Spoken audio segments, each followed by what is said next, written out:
ለዳጊ ከጥብቅነቷም ከጀግንነቷም ከእርጋታዋ ከስራዋ ከሁሉ ነገር ባሻገር ደግሞ የሚገርመው ከስራዋ በኋላም ስራቸውን ጨርሰው ሁላቸውም በሩጫና በፍጥነት ከቢሮ ወደ ቤታቸው በሚሄዱበት ጊዜ እሷ ግን ከቢሮ ገና ቁጭ ብላ ጊዜ ማሳለፏ ተጨማሪ ወቅት መጨመሯ በእጅጉ አስገርሟት ነበር።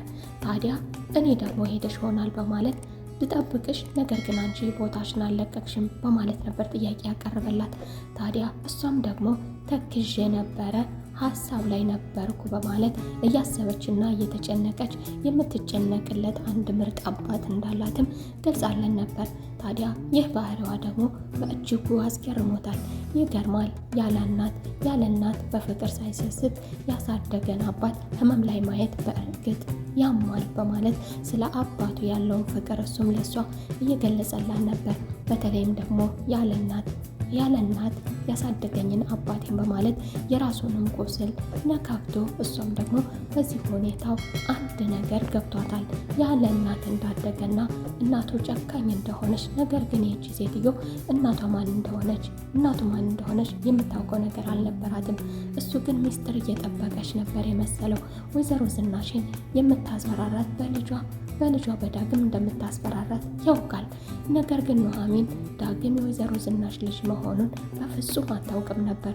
እሱ ግን ይህንን ነገር አውቃና ደብቃ የጠበቀችው መስሎት ነበረ። ለዛም ይገርማል። እኔ ከሁሉ ነገር ሲገርመኝ ደግሞ በዛ ላይ ሚስጥር ጠባቂነትሽ በማለት ይህንን ነገር ወይዘሮ ዝናሽን እያስፈራራች፣ ነገር ግን እስካሁን ድረስ ለማንም ትንፍሽ አለማለቷንም እሱ አድናቆቱን ገልጾላን ነበረ። ሰላም ጤና ይስጥልኝ ውድና የተከበራችሁ የቻናሌ ቤተሰቦች እንደምን አላችሁ? ሁላችሁም በያላችሁበት የዓለም ዳርቻ ሰላማችሁ ብዝት ይበልልኝ። ቀጣይ ክፍል ኑሐሚን ይዤላችሁ መጥቻለሁ። ናሆም የልጁን እናት ለማግኘት ለመጠየቅ፣ በተለይ ደግሞ ሰሞኑን ሁኔታዋ ስላስደነገጠው ምናልባትም ደግሞ ሆርሞን ሊሆን ይችላል። ነፍሰ ጡሮች አንዳንድ ጊዜ ባህሪያቸው ለውጡት ስለሚል ስለዚህ እንደዛ ይሆናል፣ በዛ ስሜት ላይ ሆና ይሆናል በማለት እንግዲህ አድርጎት የማያውቀውንም ወደ ቤቷ አምርቶ ነበረ። ታዲያ የተደናገጠችው አምራን ደግሞ የባለቤቷ ወደ ቤቷ መሄድ ሊያስደስታት ሲገባ እሷ ግን በእጅጉ ተደናብራ ነበረ። ታዲያ እሱም ምን ሆነሽ ነው አልገባኝም፣ እንዴት ሆነሻል? ለምንድነው እንደዚህ ሆንሽው? ግራ የተጋባሽው ቢላትም እሷ ግን ምንም አልሆንኩም፣ በቃ ና ወደ ውጭ እንውጣ፣ ሳሎን እንሆን ብላ ነበረ። እሱ ግን ውስጥ ሆነን እናውራ፣ ለሷ የሚመቻት ቦታ ምናልባትም ምኝታ ክፍሏ ተመችታት ይሆናል ተቀምጣ የምትውለው፣ ወይም ደግሞ ጋደም ለማለት የሚመቻት ቦታ አልጋዋ ላይ ጋደም ብለን እንጫወት በማለት እዚሁ ቢላትም እሷ ግን የደበቀችው ኤርሚያስ ከውስጥ ስላለ ኤርሚያስን ወደ ልብስ ሳጥኑ ወደ ቁም ሳጥኑ ወደ ውስጥ ካስገባችው በኋላ ነበረ ናሆምን የተቀበለችው። ታዲያ ኤርሚያስን ለማስወጣት ስትል ደግሞ ባለቤቷን የግድ አባብላና አታላ ሸውዳ ወደ ሳሎን ማስወጣት ስለነበረባት ወደ ሳሎንና ከውጭ ቁጭ ብለን መጫወት ይኖርብናል፣ ከዚህ ጋር ጨንቆኛል፣ ደብሮኛል፣ ረጅም ጊዜ ተቀምጫለሁ በማለት ነበር ናሆምን አታላ ወደ ውጭ ሰው ያወጣችው። ታዲያ ከቆይታዎች በኋላ ደግሞ የራት ግብዣችን ደርሷል፣ ወደ ቤታችን መሄድ ይኖርብናል፣ አንቺም ተጋብዘሻል፣ ይህ ራት ግብዣ የተደረገው ለአንቺ ነው፣ ስለዚህ ጊዜውን ጠብቀን በወቅቱ መድረስ አለብን በማለት ካያት በኋላ በወቅት ተለይቷታል። ኤርሚያስም እንደለመደበት ወሬ ለመለቃቀም ሲል ፍቅረኛዬ፣ ማሬ፣ ወለላዬ እያለ ኤሚን ወደ ካፌ ከጋበዛት በኋላ የቤቱን ሚስጥር አንድ በአንድ ከነገረችውም በኋላ ወደ ቤት እንድታስገባውና ጓደኛዬ ነው ፍቅረኛዬ ነው ብለሽ ወደ ቤት አስገቢኝ እያለም ደግሞ ነገሩን ጫን ብሎ እየቀጠለም ነበረ። ነገር ግን እሷ ምናልባት ይወደኝ ይሆን ወይስ ደግሞ አይወደኝ ይሆን የሚለውን ለማወቅ ብላ ፈተናም አድርጋለን ነበረ። መለያየት ይኖርብናል ስትለው፣ ነገር ግን እሱ በእጅጉ መደናገጥ ይታይበት ነበረ። ለእሷ ደግሞ ይህንን ነገር የተገነዘበችው እንደ አፍቃሪ በቃ አፍቅሮኛል የሚል ነበር። የእሱ መደናገጥ ለእሷ የፈጠረላት በቃ አፍቅሮኛል ማለት ነው፣ ይወደኛል ማለት ነው የሚልን ትርጓሜ ሰጥተዋለች በገዛ አተረጓጎማ። ታዲያ ኤርሚያስም ደግሞ ይህን ነገር የእሷን እንለያይ ማለት ያስደነገጠው እሱ ወደ ቤት መግባት ስለሚፈልግ ብዙ ነገሮችን ማግኘት ከነሱ በተለይ ከናሆም። ታዲያ ወቅቱን ያልጠበቀ እንለያይ ማለት ደግሞ ለኤርሚ በእጅጉ አስደንግጦት ነበረ። እሷ የተለየ ትርጉም ብትሰጠውም እሱ ግን በቃ እንድንጋባ ፈልጋለሁ፣ ሁላቸውም ተጋብዘው እኔ ብቻ ለምን ቀረው በማለት ታዲያ በመካከላቸው ደግሞ እሷም ለመፈተንም ስትል የቀድሞ ፍቅረኞቹን ትጠቅስለታለች። እሱም ስትጠቅስለት ደግሞ ስለ እነሱ ሲያወራ አክቱ የተለያየ ነገሩ ለእሷም በእርግጥ ያስደነግጣታል። በእርግጥ አንተ ከነሱ ተለያይተሃል፣ ነገር ግን ዛሬም ለእኔ ታስፈራኛለህ፣ መሀል ሜዳ ላይ ጥለኸኝ የምትሄድ ትመስለኛለህ ትላለች። በተለይም ደግሞ ስለ ኑሐሚን ሲነሳ ስለ ኑሐሚን ስላላቸው ጥላቻ ወደ ቤት የራት ግብዣው ማን የተጠራው በማለት ሲጠይቃትም እሷ ደግሞ የራት ግብዣው እኮ በመሰረቱ የተደረገው ለአምራን ነው በማለት በመቀጠልም ደግሞ ኑሐሚንስ ብሎ አቅርቦላን ነበረ። ታዲያ ስለ ኑሐሚን ደግሞ ያላቸውን ጥላቻ እማዬ እሷ ወደ ቤት ብትመጣማ እማዬ ታብዳለች በማለት ስለ እናቷ አሁንም ድረስ ያልወጣላትን ጥላቻ ትነግረዋለች።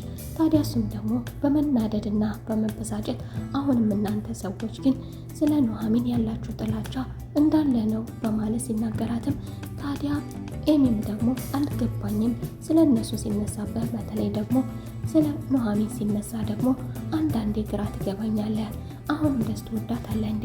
ከኔ ጋር ሆነ ግን የምታስበው ስለሷ የምታወራው ስለሷ ሲጎራ ደግሞ ያለ ነገር ጸጉር ሁሉ ሳይቀር እኮ ይቆማል። አልተመቸኝም ስትለው አይደለም ተሳስተሻል፣ ያ ያለፈ ነገር ነው በማለት ለሷ ቢመልስላትም ነገር ግን ሁሉ ነገሩ ምላሹ ስለ እነሱ መጠየቁ አጥብቆ መጠየቁ አጠያየቁ ደግሞ ለየት ባለ መልኩ እሷ ለምትመልስለት ምላሽ ደግሞ ስለ ኑሐሚን በተለይ ያለው ነገር ለሷ አሳስቧታል። አሁን ላይ በእጅጉ ታፈቅረዋለች፣ ትወደዋለች። ለማንኛውም በቃ ለዛሬ ይህንን ያህል አብረን ከተጫወትን ይበቃናል በማለት በአጭሩ ቁጭ አድርገው ወደ ቤት መመለስ ስላለባትና አባዬ ከእራቱ ብቀር ስለሚቆጣብኝ ስለዚህ የራት ግብዣው ላይ በወቅት መድረስ ይኖርብኛል በማለት በወቅት ወደ ቤቷ ተመልሳለች። በሌላ በኩል ደግሞ ለወይዘሮ ዝናሽ አሳሳቢ ነገር አሁን ላይ ዳግም ልጇ ከዚህ በፊት ስትፈራ የነበረው ናሆም አሁን ደግሞ ዳግምን በኑሐሚን ብዙ ነገሩ ኑሐሚን ሆኗል። ታዲያ በዚህም የተረበሸችው ወይዘሮ ዝናሽ ደግሞ ስልክም እያወራ ስትደርስበት ደግሞ ኑሐሚን እንዳትሆን ብቻ ስትለው ይህ ብቻ ይገርምሻል እንዴ ተወዳጁ የቤቱ ልጅ ንጉሥ የሆነው ተወዳጁ ልጅ ያደረገውን ማድረግ ይኖርብኛል። ለካኔም ደግሞ በቅርቡ ልክ እሱ እንዳደረገው እኔም ሽማግሌ ልልክ መላክ ይጠበቅብኛል በማለት ለወይዘሮ ዝናሽ እንዲወጣላት የሚያበሳጭ ነገር በመቀጠልም ነግሯታል።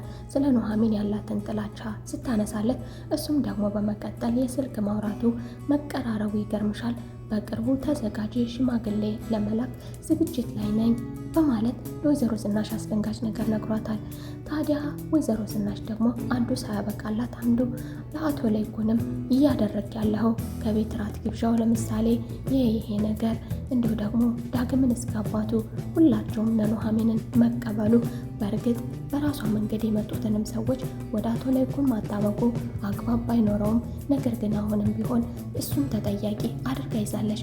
በሌላ በኩል ደግሞ ኑሐሚን ከእህቷ ጋር ስትጫወት እንዲሁም ደግሞ ኤደን እያመሸች መምጣቷ ምንን አስመልክቶ ነው? እናትሽን በጣም ተበሳጭታብሻለች፣ ለምንድን ነው የምታመሸው በማለት ጠይቃትም ነበር።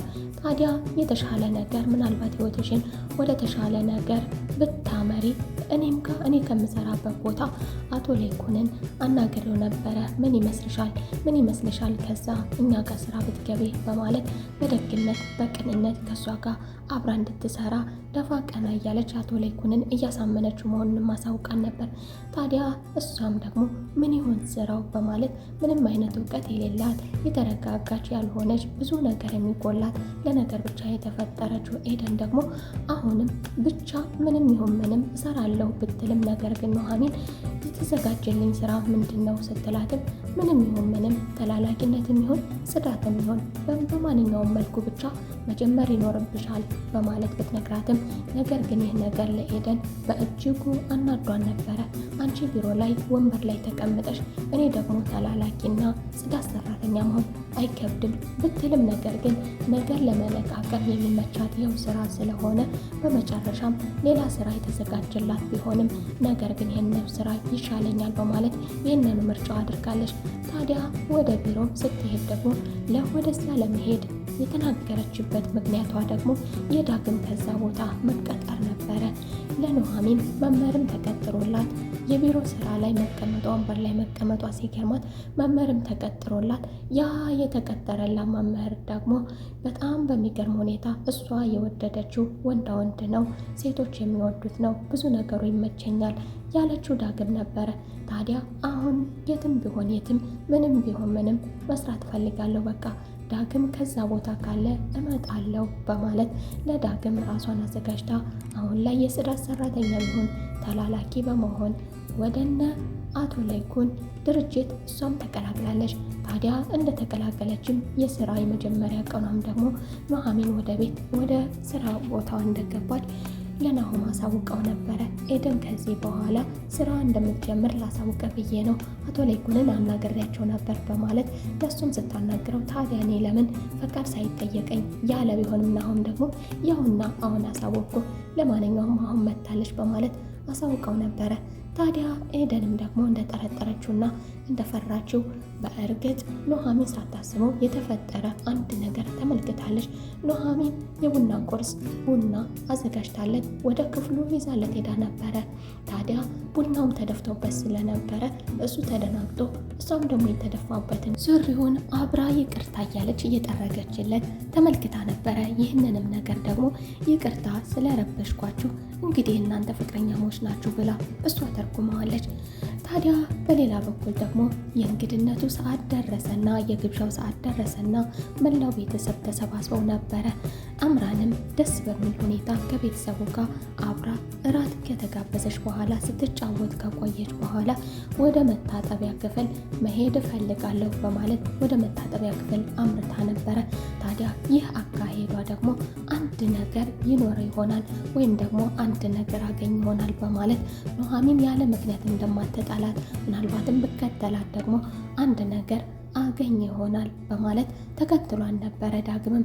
ታዲያ ዳግምም ደግሞ ሳያስበው መስማት የማይፈልገውን ነገር አንድ አስደንጋጭ ነገር ለጆሮ የሚከብደውን ነገር አዲስ ነገር ሰምተዋል። አምራንም በተፈጠረው ነገር ያዘነች ቢሆንም ነገር ግን ነገሩን መቀጠል ስላለባት መዋሸት ስለሌለባት ምናልባትም ደግሞ ወደፊት ትንሽ ብትራመድ በመዋሸቱ ላይ ብትቀጥልበት ገንዘብ ተካፍላ መለያየት ስለምትችል ይህንን ሳታደርግ መለያየት ስለማትፈልግ ስለዚህ ውሸቱን እንዳለ የተፈጠረውን ነገር አሁንም ነፍሰ ጡር ነኝ በማለት ለናሆም ቀጥላ ነበረ።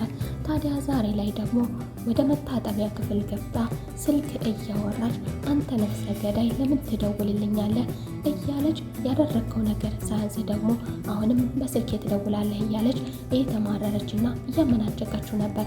ታዲያ ይህ ሰው ኤርሚ እንደሚሆን በእርግጠኝነት እሱም ያውቅ ነበር። የዛሬው ክፍል ይህንን ይመስል ነበር። በቀጣይ ክፍል ተመልሰን እስከምንገናኝ መልካም ቆይታ